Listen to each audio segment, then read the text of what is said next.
Blog Talk Radio.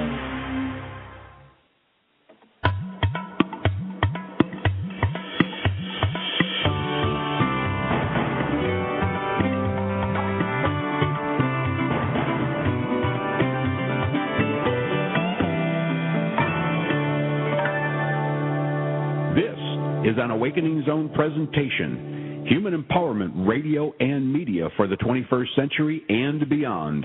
Hi, everyone, and welcome to the Dr. Elizabeth Show, the place where we unveil the secrets to being the most vital, vibrant, and youthful you. I'm your host, Dr. Elizabeth Lambaer, and I am so honored and delighted that you are here.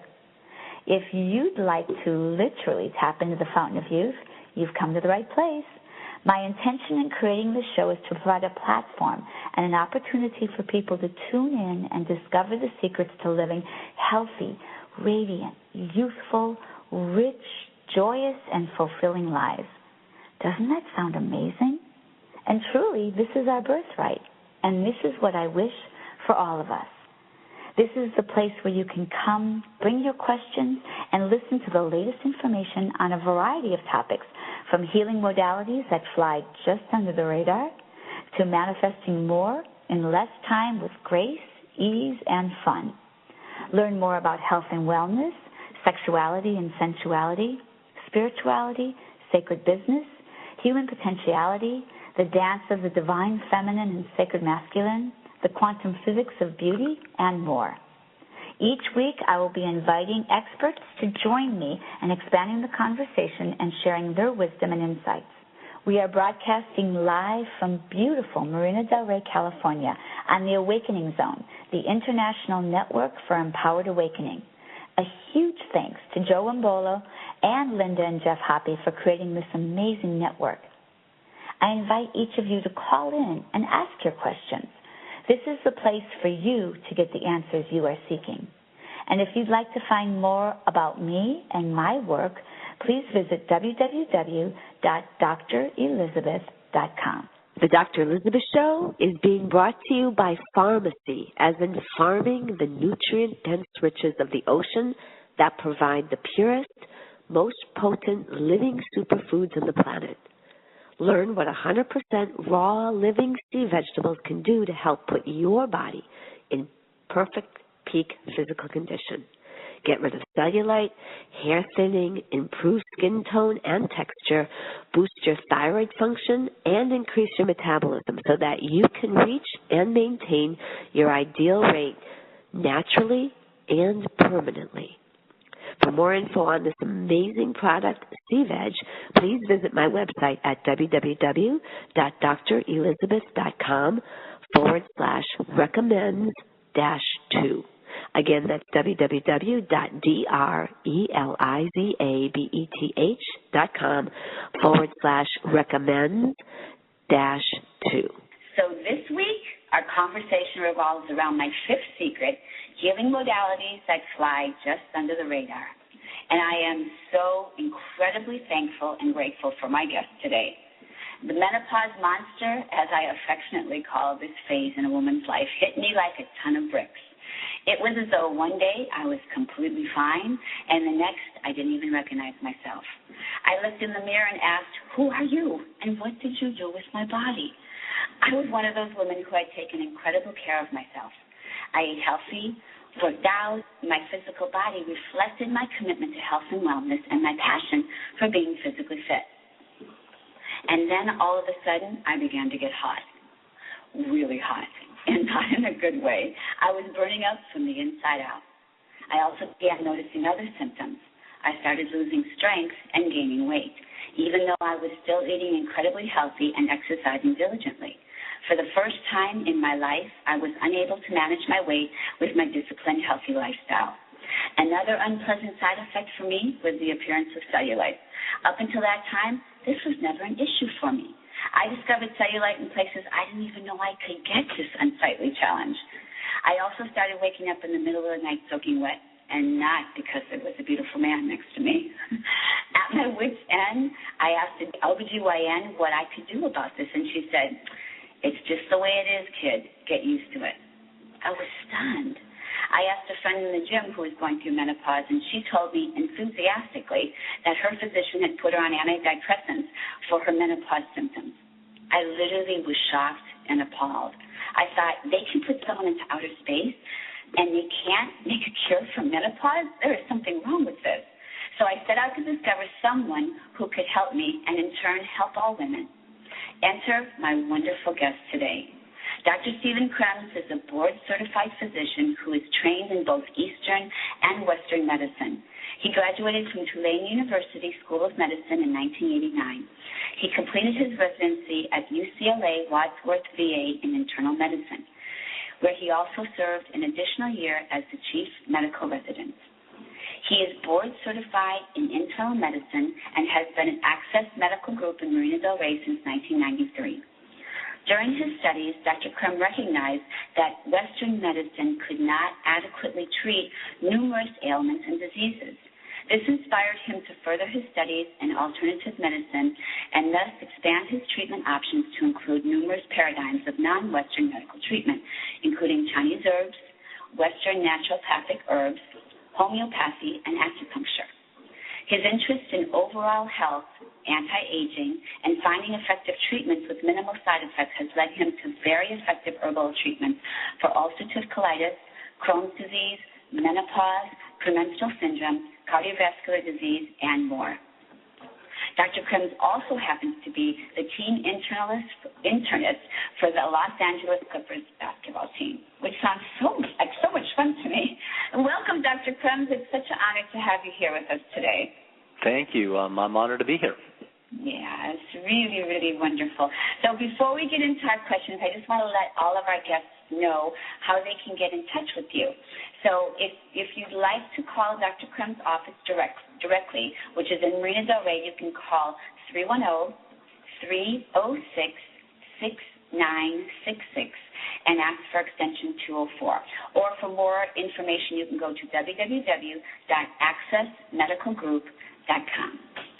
So it's really lovely to have you here. And I really want to say publicly in front of all of our listeners here that you really, I owe you such a debt of gratitude. I am in such profound gratitude and appreciation for you, what you have done personally for me and for all the clients I've sent to you and for my family and friends. So thank you so much.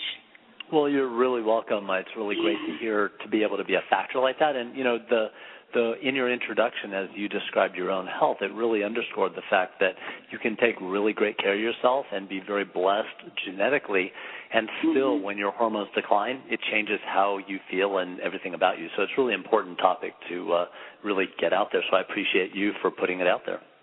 Absolutely, and it is. It's so interesting to me because I know both of us are all about anti-aging and youthing, and I believe the technology is so powerful these days, and there's so much that you can do. And I love that you're on the cutting edge of this, and so that's why it's very exciting, very, very exciting to have you here today. Well, thanks. So you're welcome. So let's for people who may or may not know this, let's first talk about what is menopause? What exactly is menopause, and why do we go through this challenging phase in life?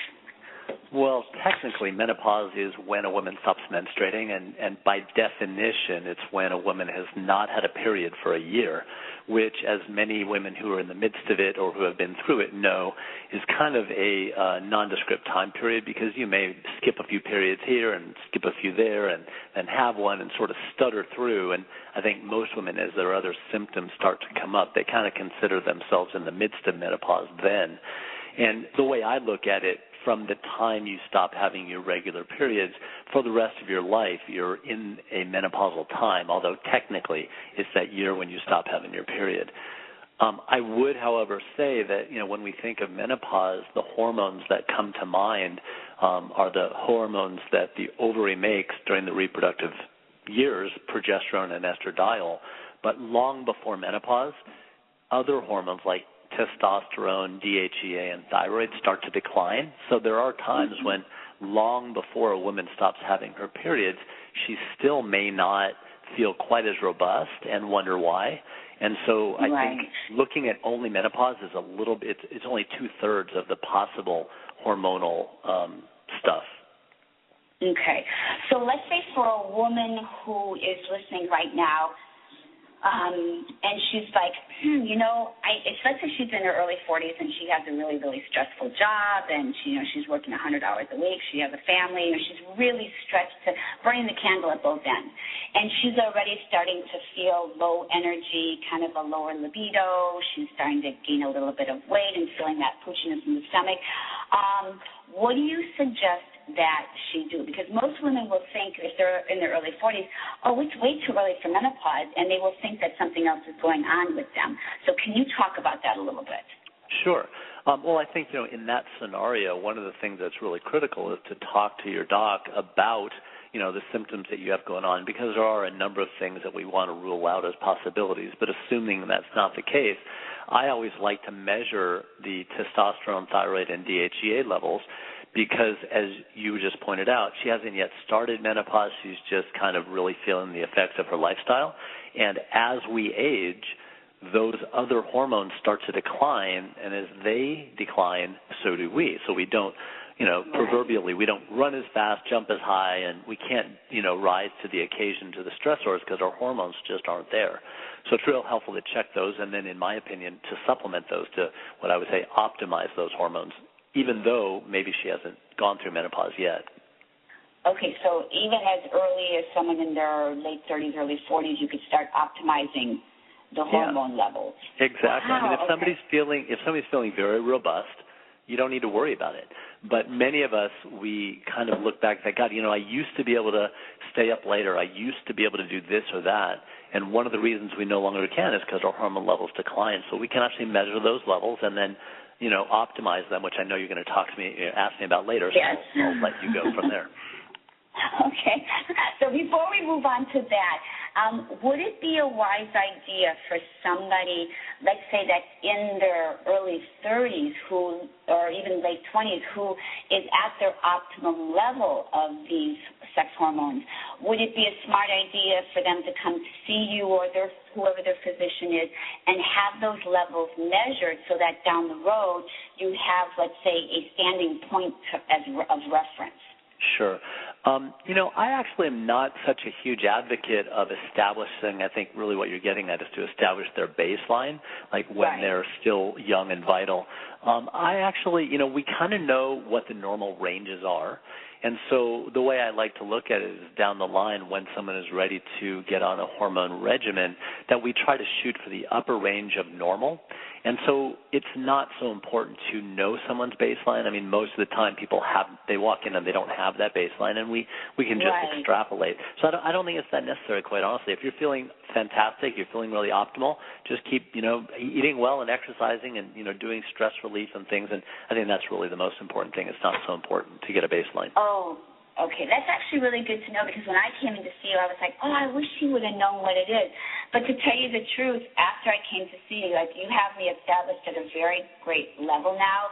And for me, very shortly after you had put me on the Bioidenticals, I was feeling amazing. My strength came back. All the symptoms went away, and I felt like $1 million. I felt like I did before, even better actually than before I went into menopause. So let's go ahead and let's talk about some of the things we can do for women who are experiencing these symptoms. What are some of the all-natural things that we can do? And then I just want to let a caller know. I do see a caller here on the line. So as soon as we attend to this question, I'll go ahead and we'll take the question from a caller. Okay, great. Well, bottom line is leading up until the time that someone wants to look at their hormones. I mean, this may sound like common sense, but obviously eating properly is really important. And my favorite medication is exercise. So, near daily exercise of some sort is really, really critical. And, obviously it takes a little time and commitment, but, it really pays off as far as how one feels. So those would be the main things to do ahead of time. Right. But, really what it comes down to is if you're not feeling optimal, it's a good idea to first, like I said before, look for some other underlying causes. But if they're not there, to look at hormones and to embark on a bioidentical hormone regimen really makes a lot of sense.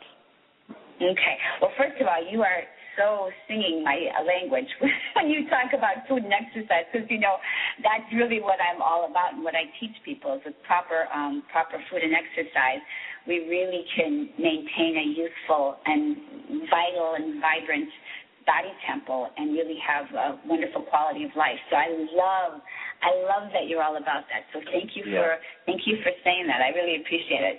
So and if I could, I would add to that though that I don't want to make it sound like, well, if you're doing that, you must go on hormones. There are some other things. There are some, herbal approaches to some of the early symptoms and things that you can do for, adrenal support and for some hormonal support without actually being on hormones. So it's important for people to know that as well. Okay, all right. So let's go ahead and do you need to address that a little bit more about the herbs before you go into bioidentical? Okay, no, so let's go ahead. Okay, let's talk about bioidentical hormones because, I'm a huge fan of bioidentical hormones. I feel like they just gave me back my life, so I'm just a huge proponent of them. So let's talk about exactly what bioidentical hormones are and what exactly they do for a woman's body. Okay. Well, the term bioidentical really refers to the fact that if one is going to supplement hormones, they really ought to be using the exact same hormones that their body has been making during their reproductive life. And we are obviously focusing on women here, but the same goes for men. Men and women both have thyroid, testosterone, and DHEA. DHEA is an adrenal hormone. And so those hormones, as I said before, decline over time, and we can actually supplement them. And then, of course, women, in addition to those three, have progesterone, and the estrogen that's made by the ovary is called estradiol. So what I'm saying is that if those start to decline, we can actually supplement them, and I advocate using only hormones that are exactly the same as those. So bioidentical is biologically identical. And the reason that's so important is that the function of a hormone is directly related to its structure. And what I mean by that is it's kind of like the analogy of a lock and a key. If you take your back door key and your front door key and you look at them closely, they kind of look the same to our naked eye. But if you put them up together, you realize maybe there's only one tooth difference. But that one tooth difference is what makes the back door key not open the front door. So if you're going to use hormones, you want to use the hormone that's exactly the same as what your body makes, because the non-bioidentical hormones, the ones that are most commonly known, like Premarin and Provera, they actually, although they help certain things, they also have other effects that we don't really want. And that's the whole problem and why hormones have gotten a bad name, because of some of the problems that those hormones have led to. Right. And actually, I want to get into that a little bit more. That's a very wonderful topic. So before we do that, let's go ahead. I'm going to take a caller and see what our question is for Dr. Krems. So hang on just a second, Dr. Krems. Hi, welcome to the Dr. Elizabeth Show. Who am I speaking with? Hi, this is...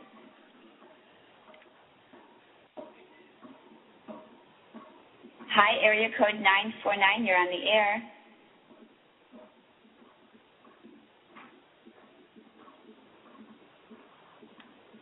Okay, so we're gonna come back to them. I don't see them. Hello. Okay, let's go ahead. We'll go ahead and look. I'm going to leave that line open. So if they come back, we'll go ahead and have them ask their question. So let's go ahead while we're waiting for them.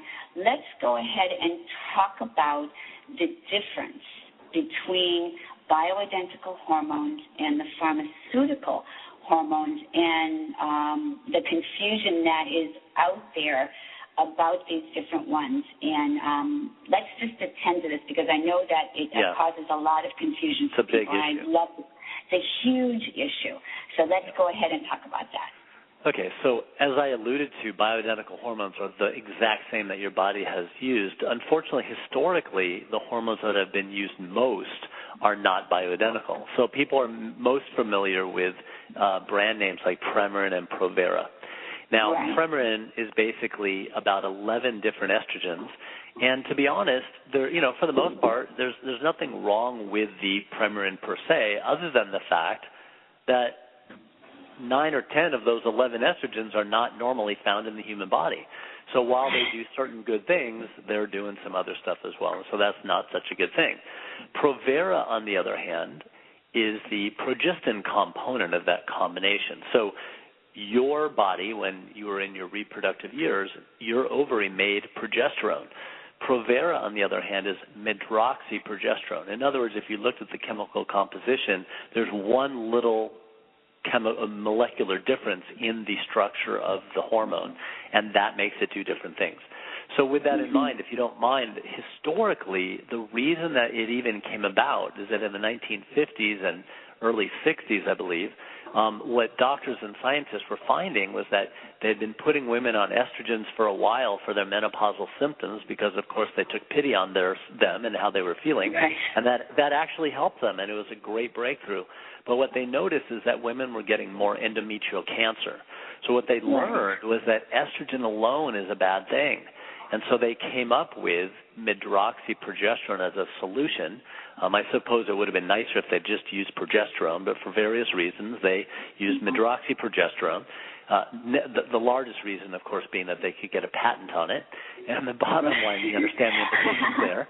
And the bottom line is that with that, they were able to actually prevent endometrial cancer in women with estrogen, with a uterus who are on estrogen. So that was a good thing. What they didn't realize, though, was that there were some bad side effects of medroxyprogesterone or Provera, and it just was not obvious to them. And what I mean by that is many of your listeners may remember in 2002 when the HERS trial and the Women's Health Initiative came out. Those were the two landmark studies that really kind of turned hormone replacement on its ear. Because before 2002, almost all doctors basically felt that women should be on hormones to protect their heart. And what they found in that study was, in fact, that combination of medications increased the risk of heart attacks and increased the risk of breast cancer. And so that's when most doctors started to say that hormones were bad. Now, the problem with that is that the result should not have led us to the conclusion that hormones are bad. It should have led us to the conclusion that those hormones are bad. And surprisingly, about 10 years before that, there were some studies done in both animal studies and in humans that showed that the function of progesterone, the hormone that your body makes, with regard to the blood vessels of the heart, it showed that it dilated those blood vessels, which actually is good. It increases blood flow to the heart muscle. But the Provera constricted those same arteries and decreased blood flow. So that's why the HERS trial and the Women's Health Initiative both showed an increased risk in heart attacks because medroxyprogesterone or Provera was constricting coronary arteries. So there's a huge difference between the physiology of progesterone and medroxyprogesterone, and that's why to this day when I hear news reports on the radio and TV and they're still hashing out that same data and they say, oh, progesterone's bad or hormones are bad, I always have to gnash my teeth a little bit because progesterone doesn't do that. It's getting thrown in with everything else. And so, again, it's just one more reason why bioidentical hormones are so important.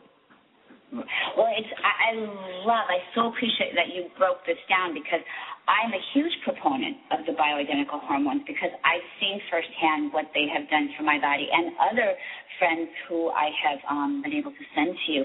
And it's amazing to me the lack of awareness that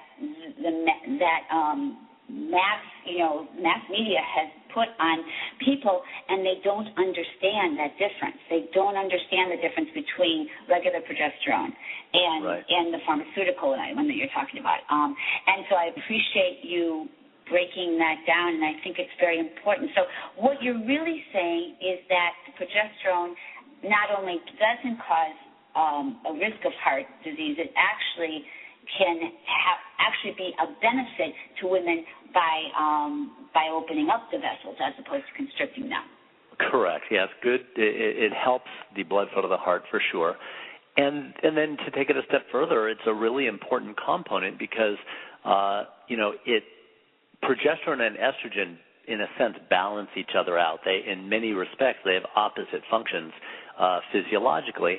And I think, as you and I have spoken about before, the thing that most people don't realize is that if a woman does not take any hormones at all, after menopause for the rest of her life, she'll still be getting estrogens from her food supply and also from her adrenal glands, and there is nothing making progesterone to balance out the estrogens. So women who are menopausal and do not, there are some women who they hear different people say different things and they choose to do nothing because they think it's safer.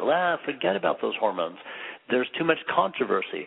Well, those women are going to be estrogen dominant for the rest of their life because of the estrogens that they get in their food supply without any progesterone to balance it out.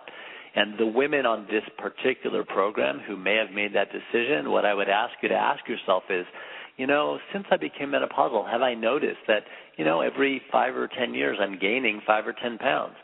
Am I getting thicker around the middle? Is my breast size getting bigger? All sorts of things like that most of my patients come in and they say, why is this happening? I'm exercising just as much. I'm eating really well, and I can't get my weight down. In fact, it's going up. That's all because of estrogen dominance. Wow, that's amazing. So now, in addition to all of that, and I have heard a large amount of women who get so scared that they think the safest thing to do is nothing, which, as you're breaking it down for us, is not actually the case. Are there actually health risks to taking that path? Well, yeah, and I think so. Because, again, estrogen dominance is not a good thing. So we know that, estrogen, one of the things estrogen does is it promotes fat deposition. Right. And sodium retention, so women who are estrogen dominant feel like they're retaining water a lot. Well, sodium retention and water retention lead to elevated blood pressure. That's not good. Increased estrogen is thought by many, and I would almost say most, to be risk for endometrial cancer and breast cancer. So again, without the benefit of the progesterone, I think you're putting yourself at risk for increased weight gain, increased cardiovascular risk, increased cancer risk. And then, of course, it's a sort of a positive feedback loop. As you gain extra layers of fat, that, of course, helps store more estrogen, so it just gets worse and worse over time. Right.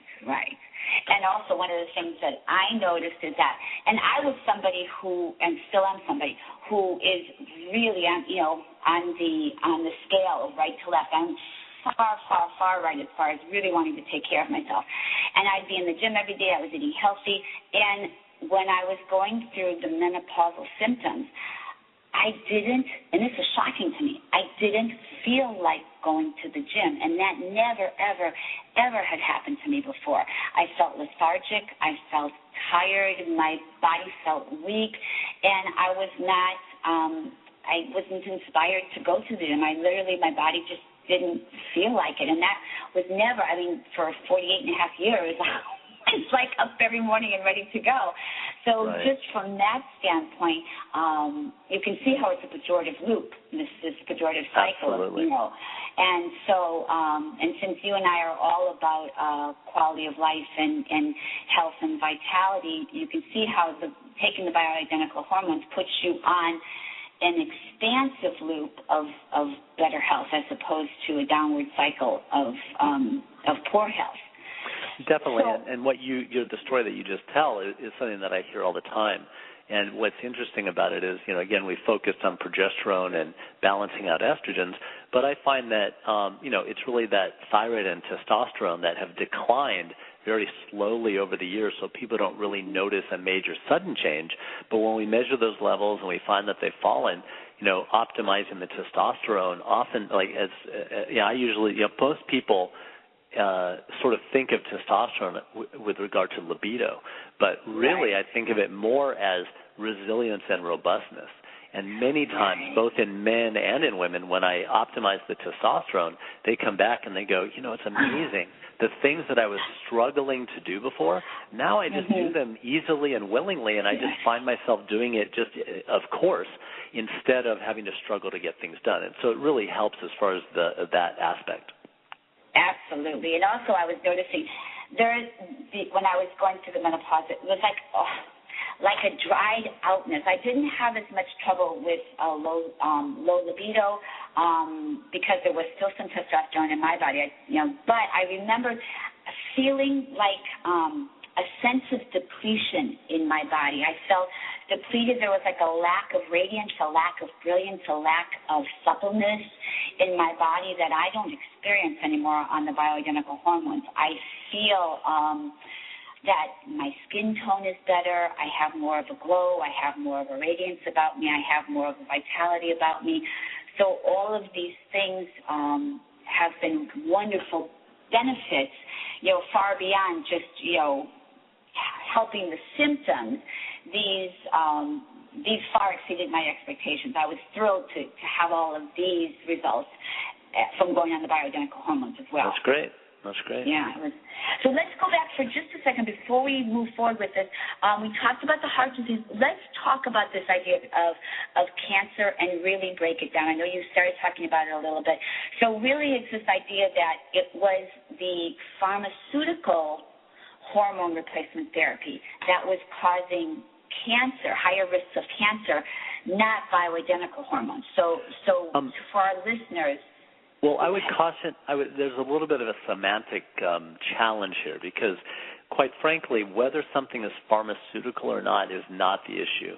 The issue is whether it is bioidentical, because there are bioidentical options out there that are made by the pharmaceutical companies. Okay. So just as an example, we talked about progesterone, and I want women on progesterone. Now, there's a pharmaceutical company called Solvay that makes a medicine called Prometrium, which is just a branded name of progesterone, and there's nothing wrong with that. It is bioidentical.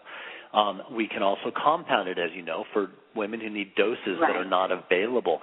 So whether it is pharmaceutical or not, to me it doesn't matter. What matters is it bioidentical? Now, the other part of the perhaps confusion is that when I said that, in the mid-1900s when women were on estrogen and then they were getting endometrial cancer, again, it's not whether it's pharmaceutical. It's just that the term we like to use is unopposed estrogen. Unopposed estrogen is currently, in the current standard of care, medical malpractice, because we learned in the 50s and 60s that estrogen alone for women with a uterus can cause endometrial cancer. We just know that. And so it had nothing to do, that would be true of bioidentical estrogen. I would never put a woman on bioidentical estrogen alone because it's the estrogen alone that's the problem. Okay? So from that perspective, what we know is that estrogen alone can cause endometrial cancer, and there's suspicion that estrogen alone is a risk for things like breast cancer. I think that most people at this point, I think the current data is that it's not that it causes cancer, but certainly if a woman has breast cancer, it adds fuel to the fire for sure. And if you look at the physiology, the biochemistry, if you will, of these hormones that was worked out in the 1940s and 1950s, the actions of estrogen on the endometrium and on the breast are proliferative. In other words, they cause growth of the cells. Right. And progesterone, on the other hand, inhibits that proliferation. And so there's, a balancing, a symmetry. Similarly, in other organ systems, estrogen, for example, blocks thyroid function. Progesterone enhances thyroid function. We're going to take a quick break in our conversation to say a very special thank you to our sponsor, Pharmacy. The Dr. Elizabeth Show is being brought to you by Pharmacy, as in farming the nutrient-dense riches of the ocean that provide the purest, most potent superfoods on the planet. Learn what 100% raw living sea vegetables can do to help put your body in peak physical condition. Get rid of cellulite, hair thinning, improve skin tone and texture, boost your thyroid function, and increase your metabolism so that you can reach and maintain your ideal weight naturally and permanently. For more information on this amazing product, Sea Veg, please visit my website at www.drelizabeth.com/recommends-2. That's www.drelizabeth.com/recommends-2. Now back to the show. Right. We already talked about the sodium retention and the water retention and the role on fat cells. Estrogen and progesterone balance each other out. So when it comes to the cancer risk, there's a belief that progesterone actually mitigates the risk of estrogen. And we know that for a fact in endometrial cancer. And I believe it to be the case in breast cancer. And it's a little bit more difficult to work out in breast cancer because there's so many variables. But in my own practice, and I realize this is not a study and it's just anecdotal evidence, but very fortunately in the women in my practice, virtually all, if not all, of the women who have been unfortunate enough to get breast cancer in my practice have either been on no hormones or been on non-bioidentical hormones. And when women are on progesterone, I can't think of any of my patients who on progesterone have gotten breast cancer. Now, I've only been doing this for about 15 years, so maybe over the next 30 years we'll find that changes a bit. But there's many factors, but I do, from the basic science that's available and from the experience that's out there, progesterone does seem to definitely decrease the risk of various cancers, including endometrial cancer and breast cancer. Okay, so it's the balance of the bioidentical estrogen with the bioidentical progesterone that is what keeps it safe for the woman. Would that be correct in saying that? I think that's correct, yes. All right, perfect. Okay, so and thank you for breaking that down, because I do hear women all the time talk about this. So before we get into men, because I really would love to talk with men. I have some men clients who I have sent to see you, and they're thrilled with you. But before we get to the men, let's first talk about osteoporosis. That's a big issue for women. Let's talk about osteoporosis, the risk of osteoporosis, and does being on bioidentical hormones help that risk? And what else can we do about? Okay, so let's talk about all that. Definitely. So, as far as osteoporosis, I think most of your listeners probably are aware. What it really comes down to is it's the loss of bone density. And it's real important that the women who are listening to your show make sure they've had a bone density study or a DEXA scan as a screening in and around the time they start having they stop having their menstrual flow, because that's when you're at highest risk. And what we want to do is try and prevent that. So the best ways to prevent osteoporosis are with your favorite drug, exercise, and, of course, supplementing with calcium. And I always like to say calcium and magnesium, and then, of course, vitamin D as well. So I used to tell people just calcium, magnesium, and vitamin D twice a day. But now we've learned more about vitamin D, so that I kind of separate it out. I think you should be on calcium, magnesium twice a day, and then unless you're a total sun worshiper, probably ought to be on about 2,000 international units of vitamin D twice a day. And that, as just a general statement of supplementation, is a good way to help your bones. But when it comes to hormones, in particular, progesterone and testosterone are both what we call bone trophic, which means that they stimulate bone growth. And really what it comes down to, I don't know if we need to go into this in too much detail, but the whole rationale of bone, some people think of bones as being pretty static, but bone turnover is happening all the time. And prior to menopause, there's a couple different cell types in bones, osteoblasts and osteoclasts.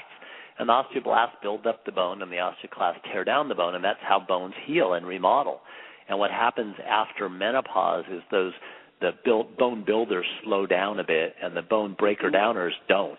And so you have an imbalance, and so you end up losing more bone and not rebuilding it, and that's one of the reasons.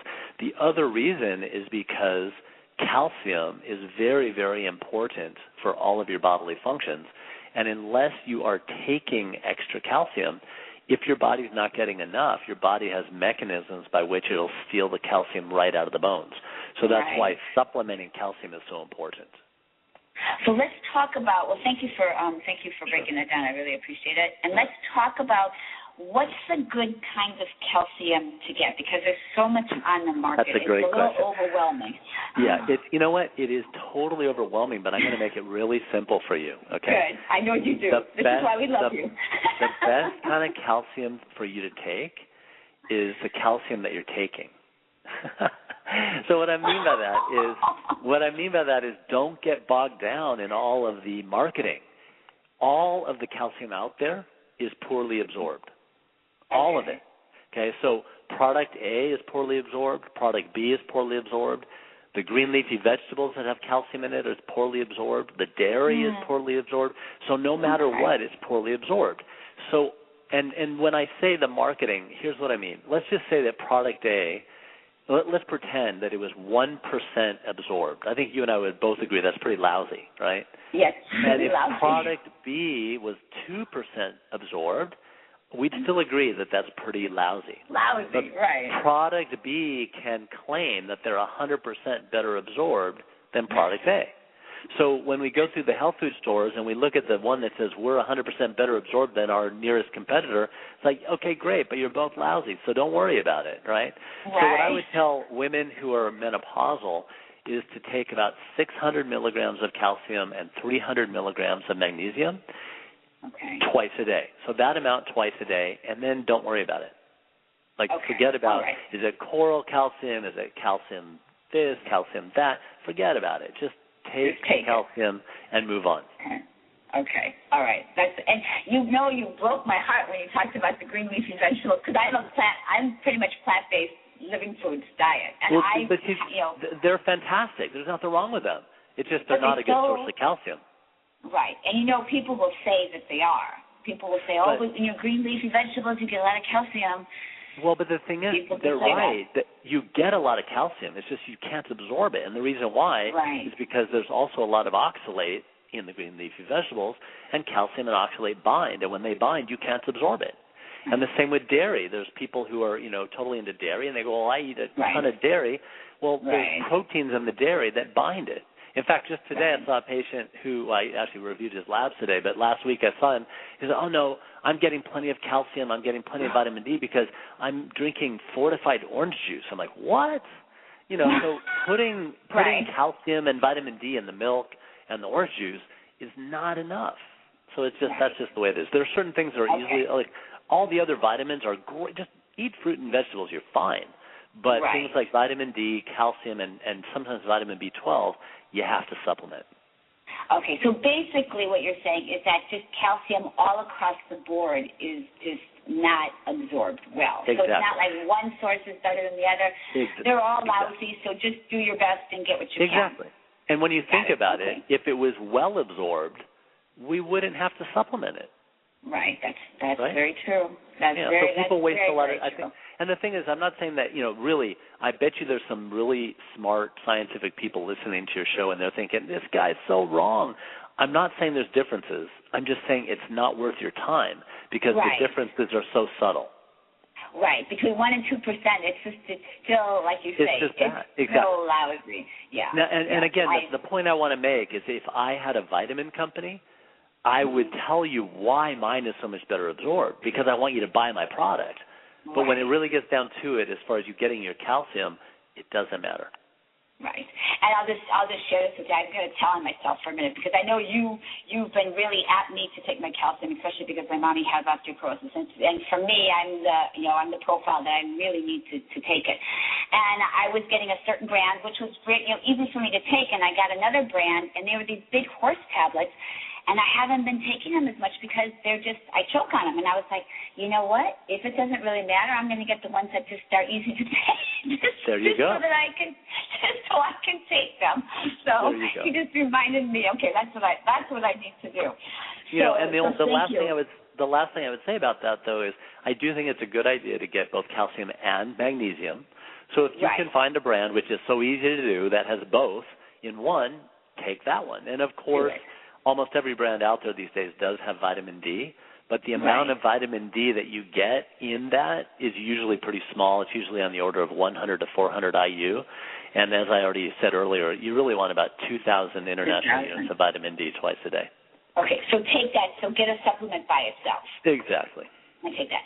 So let's talk about the vitamin D for a minute. I know a lot of people are confused. A lot of people are like, no, but I go in the sun and I'm getting enough because I'm in the sun. Let's just talk about the vitamin D issue because it's something that's very confusing for a lot of people. Yeah. So a couple of years ago we found out that vitamin D is much more important than we had previously realized. We used to, everybody knows it's good for your bones, but we learned that it was good for the immune system and cancer prevention and cardiovascular stuff. And when I heard that, I thought, here I am in Southern California, as you said at the top of the show, beautiful Marina del Rey. I thought, here in Southern California, there's, I'm not going to find very many people who are deficient in vitamin D, but I thought, I wanted to catch those people that were falling through the cracks. So I went on a rampage, and every time I drew blood on someone, I figured I'd throw in a vitamin D level. I was astounded to find out that about 97% of my patients are deficient. And at first I thought, oh, my God, what's going on here? And just for your listeners, the normal range is 32 to 100. And my patients were in their teens and 20s. And I'm like, what? Wow. How could that be? And then I realized that we've all been brainwashed by the dermatologist. We all put on sunscreen. We all, wear a hat in the middle of the day. Most of us, unfortunately, are in a cubicle all day long, and the only light we get is fluorescent. So, ultimately, unless you're really a sun worshiper, you're not going to get enough vitamin D. Now, for those of you who want to be totally natural, you don't need that much sun. What you need is about 20 to 30 minutes of sun every day between 11 and 1, full body. So if you're not outside no sunscreen, right? Yeah, no sunscreen. No sunscreen. But not only no sunscreen, but our clothes are sunscreen, right? So you need full body. Like, you need to be out there au natural, right? Okay. But only 20 minutes. And by the way, when you do that, call me. I want to come over. But we'll be peeking over the wall. Exactly. But so then you might say, okay, fine, I'm going to wear shorts and a T-shirt. Okay, well then now you need to make it for about an hour. But again, between 11 and 1. So unless you're getting it at the right times, and most of us don't have that luxury, and that's why I determined that's why people are deficient. So what I found then over the last couple of years is that if I started off recommending certain doses, and what I find now that if people take 2,000 IU twice a day, they usually get to about 50-ish, which again, the normal range is 32 to 100. So I like 50 as a good range. Okay. Wow, that's amazing. So you'd have to be out there every single day in your string bikini for a good 45 minutes. Yeah, exactly. So and it's every single day. Yeah, and I think we should set up a control group who does that, and they can do it right outside my office window, and I'll monitor them just to make sure they're doing it every day. Okay. That's hilarious. And after you get done taking care of them, they will gladly put on their bikini because now they're new and fabulous, youthful bodies. Testosterone, progesterone, exactly. Trust me, it makes a big difference. You have to call Dr. Krems, I'm telling you. Okay, so let's talk about our men for a second. We really talked a lot about the women. Do men go through a kind of menopause, and what is it, and what can they do about it? Sure. Yeah, and we definitely don't want to forget about the men, because if you guys are all fit, we want to make sure the men can keep up with you, right? Exactly. Yeah. So the deal with the men is really no different than the non-female hormone part of the women. So in other words, the testosterone, thyroid, and DHEA that we talked about in the women is the same phenomenon in men. Basically, in our 20s, it's pretty much at its peak, and then each decade it declines a bit. And so it's more of a linear, slow decline over the years, which is why with men and some aspects of women, we just slowly decline and we don't really realize it as much. So men obviously do not have that menstrual cycle that all of a sudden stops and gets this kind of crazy, so we just don't realize it as much. So generally speaking, for some men in their 30s, some men in their 40s, sometimes it's in their 50s, they'll, as they come in, and they start telling me certain things that are my triggers to start looking at hormones. So when they tell me they're more fatigued and they're stressed out and they're not rising to the occasion, and they may well, actually, I didn't mean that double entendre there. What I'm saying is that they just can't, the stress is beating them down. They're not as robust. Now, if they start talking about erectile function right away, that's obvious. But long before then, they start to just not be able to deal as well. And that's when I start looking at hormones. And again, they start to decline. When they do, it makes sense to supplement them with bioidentical thyroid, DHEA, and or testosterone. And, one of the things I wanted to use as good a time as any, earlier you were talking about once you personally got on hormones, you were feeling so much better. And what I want to point out is that and you also asked earlier about establishing a baseline.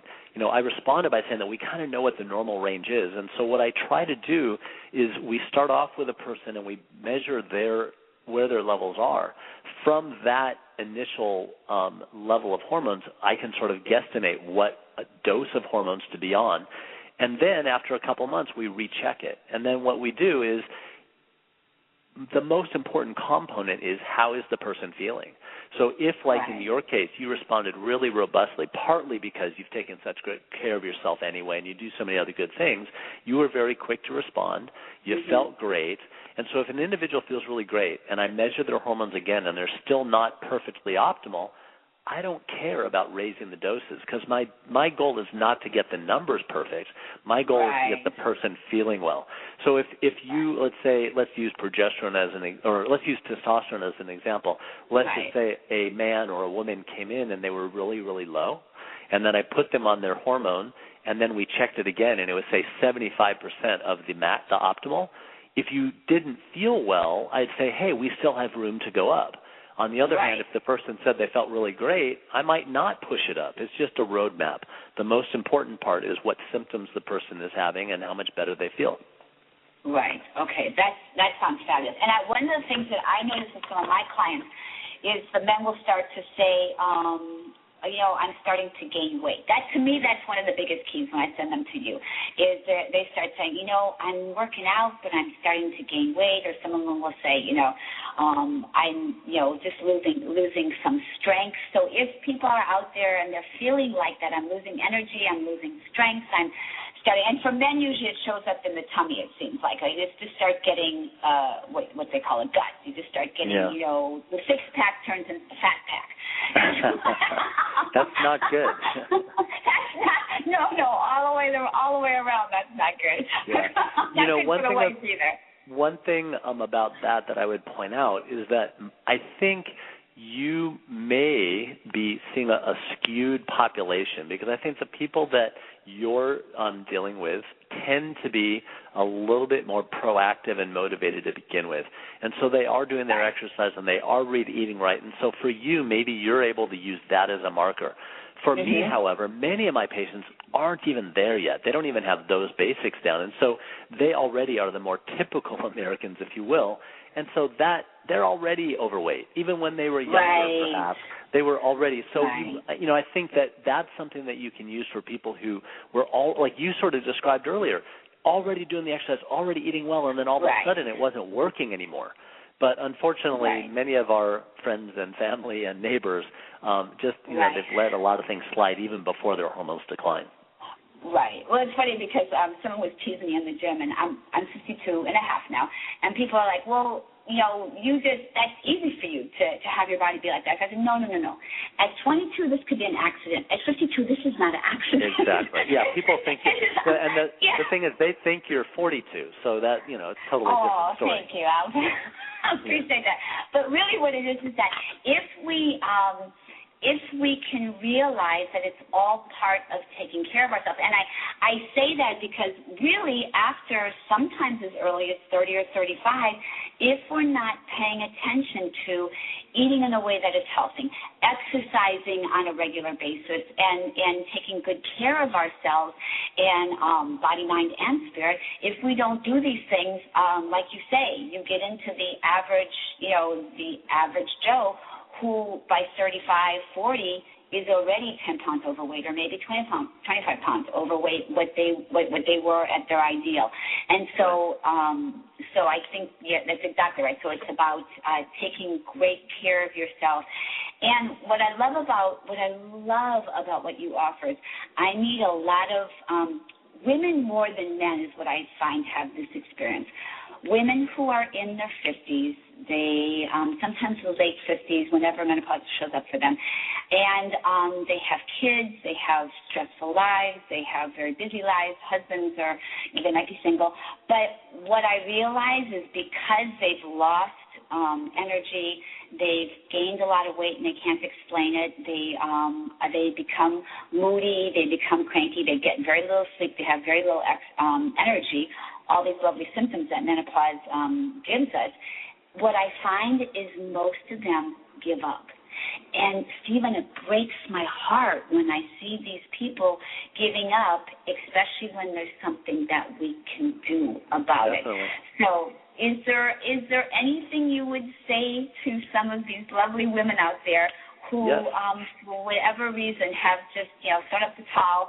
As Dr. Krems, what would you say to them to encourage them? It's funny because as you were saying that, we were obviously of the same mind, because when you're talking about the women that you just described, and before it, the men who we both were talking about, how that they may have for many years already been out of shape and not doing stuff. Right. The real key is you can turn that around pretty much any time you make that decision to do it.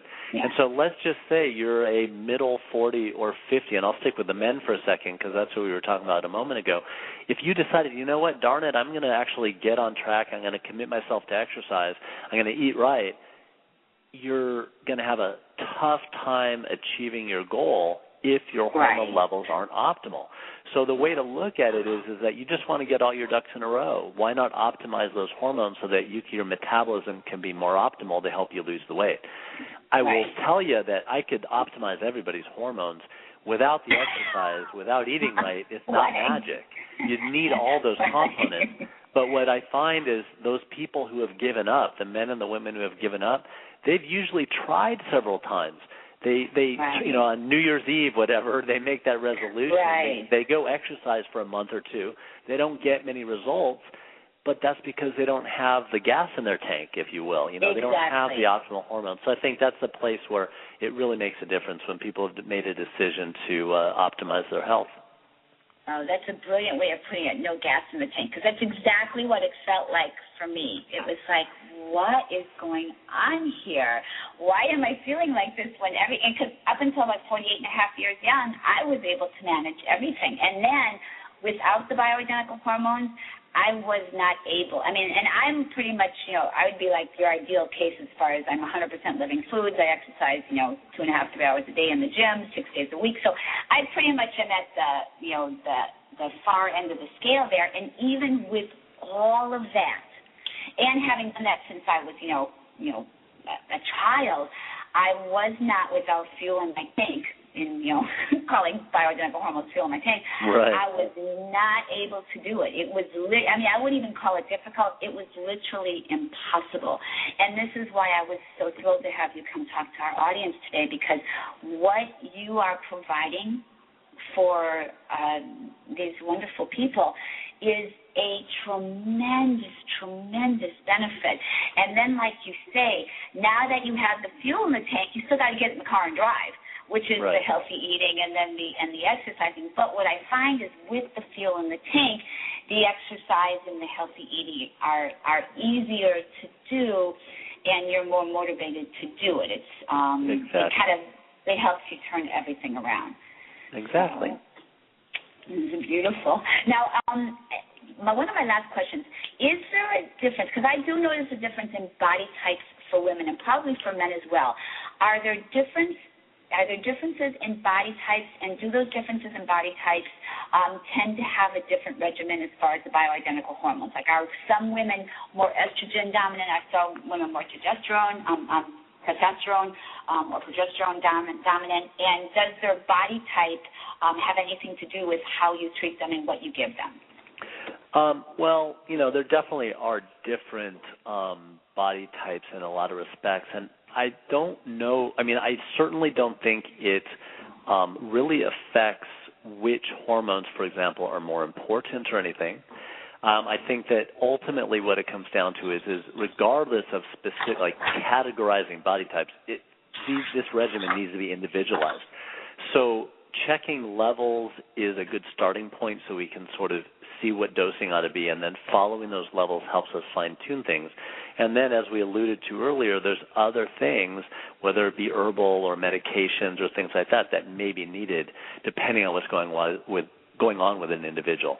But the actual body type itself, Like, and I just as an example, there are women who are older and they are estrogen dominant, and they sort of each decade they get rounder and rounder and a little bit chunkier. That's one body type. Another body type is the older lady who's just a little skinny old thing. Those are two very different body types. Obviously, that skinny lady is not as prone to estrogen dominance. But that doesn't mean that the progesterone and the thyroid and DHEA and testosterone aren't equally important.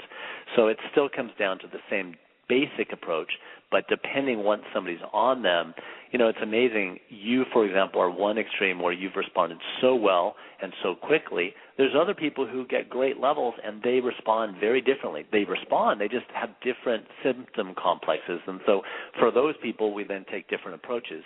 But I really like to think of it more on the level of the individual as opposed to a particular type. Got it. Okay, and lastly, because I know I want to be mindful of and respectful of our time together, let's talk for just a second about stress and what effects stress has on all of this and what women and men can do in terms of bioidentical hormones. That's a great question. I wish I had a great answer for you. Well, the deal with stress is this, is that in my observation, stress will exacerbate whatever your personal Achilles heel is. So whatever it is that is your bugaboo, that's going to be exacerbated when you're stressed. Some people it's headache, some people it's stomachache, some people it's depression, whatever. So, stress reduction techniques, whether it be exercise, whether it be meditation, whether it be just taking some time. I mean, most people just have stopped taking time for themselves, period. Right. So any of those kinds of things make a big difference, but unfortunately, and this gets into a whole other philosophical conversation, but, as humans, we're kind of messing it up here. We're living a lifestyle that we're not really designed for. So, I don't know, maybe we could devote 5 or 6 shows to some expert who knows the answer there. I don't know. Yeah, but no, it needs to be addressed and paid attention to. I haven't figured out the answer yet. Absolutely. Well, I think that you actually have. I think that besides being a brilliant physician, I think that you also have a lot of wisdom to contribute in these areas. I know that, yes, absolutely. I know that your brilliant training in Eastern philosophy and also Eastern medicine has endowed you with a lot of this brilliance and wisdom. It's true, and you feel it when, I highly recommend anyone in my audience here listening, I highly recommend that you take the time to go and visit Dr. Krems. And he's in Marina Del Rey. The phone number here is 310-306-6966, and you can ask for Keisha at extension 204, who takes very good care of Dr. Krems and makes all the appointments. And you have so much to give the patients, and I certainly appreciate everything that you do. It's amazing, and you bring these years of study that you've done in both Eastern and Western medicine, and you blend them together as well as your own lifestyle. I mean, when you show up to see Dr. Krems, you see somebody who is very, very, very fit and healthy and vibrant and for the women, handsome as well. So You're very sweet. Thank you very much. Sure. And so it's really, you walk your talk, and that's a beautiful thing. And so, and I think it's imperative. If someone showed up to your office and you were like, 300 pounds, it would be like, wait a second here, I don't know about this. It's good to lead by example, no doubt about it. Absolutely. So I'm just going to do one more quick thing before we say our goodbyes. I have one little piece of business. I wanted to just announce on our network that New Potentials with David McMasters is on right after the show at 7 p.m. Central Time, so please tune in.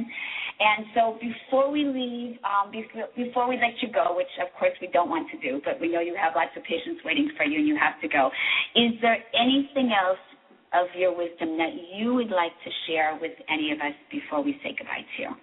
I think it's been a great conversation. I just appreciate your having me on the show, and for those of you out there who, this sounds like it makes sense to you, I would, search out a doctor in your area who does, work with bioidentical hormones, and if you're within a reasonable radius of Southern California, come visit me. But bottom line is, there's lots of great docs out there, and somebody in your neighborhood that maybe you just didn't know about. So thanks very much. Beautiful. Thank you so much, Dr. Steven Krems, for being here. It was a beautiful conversation and very fun. It's always fun to chat with you. Absolutely. Yeah, thank you so much for all that you're doing. And if you happen to be at a Clippers game, make sure you go over and say hi to Dr. Krems, okay, right? Go Cliff. All right, well, thank you so much for being with us today, and thank you for all that you are and all that you do to help and contributing to the health and well-being of all of our wonderful people out there. Thanks very much. I appreciate it. All right, Bye-bye. take care. Okay, Bye-bye. ciao. The Dr. Elizabeth Show is being brought to you by Pharmacy, as in farming the nutrient-dense riches of the ocean that provide the purest, most potent superfoods on the planet. Learn what 100% raw living sea vegetables can do to help put your body in peak physical condition. Get rid of cellulite, hair thinning, improve skin tone and texture, boost your thyroid function, and increase your metabolism so that you can reach and maintain your ideal weight naturally and permanently. For more information on this amazing product, Sea Veg, please visit my website at www.drelizabeth.com/recommends-2. That's www.drelizabeth.com/recommends-2.